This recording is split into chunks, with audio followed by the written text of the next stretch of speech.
Aloha mai ka'ikako, Joe Souza here, actually standing in our assembly department. You know, when we look at the backbone of our instrument, of course it's in our bracing, but it's also what's happening on the sides of our instrument. In reality, it's an area that's sometimes overlooked or even left out by some builders. Where here at Kanileʻa, we truly believe that the backbone and the heart and the strength of our instrument also relies on the sides of our ukulele.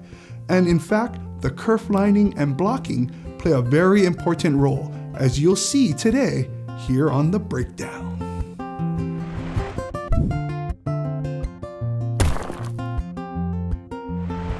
So here we are, we've bent the sides of our ukulele.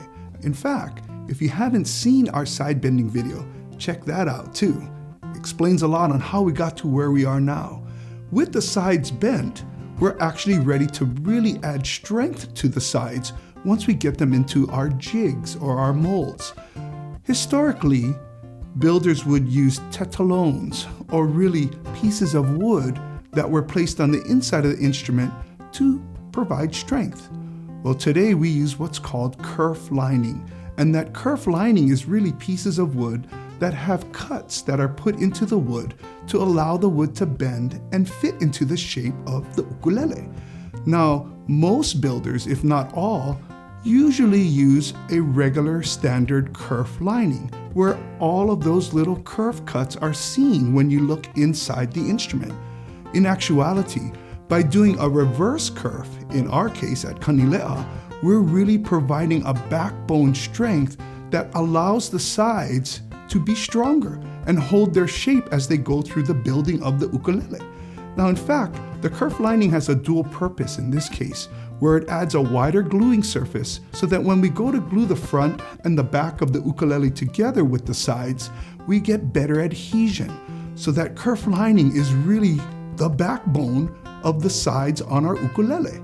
Now, we'll add the blocking, because the blocking is going to, one, strengthen the area where we're going to be gluing the neck and joining it to the body later in the process.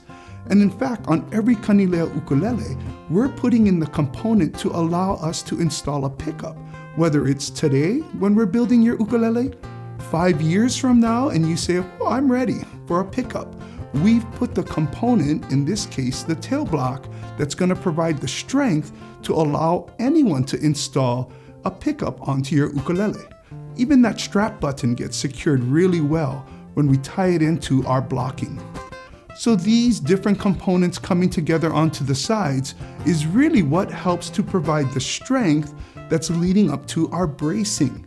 In fact, our true bracing is really reliant on what is happening with the strength that we're providing with our blocking and our kerf lining on the inside of the instrument. Mahalo nui for allowing us to come in and share some insight to who we are as Kanileʻa here on the breakdown. If you have any questions, please don't hesitate. Leave them right there in the comments. Look forward to seeing everybody again. Take care, stay safe, and aloha no.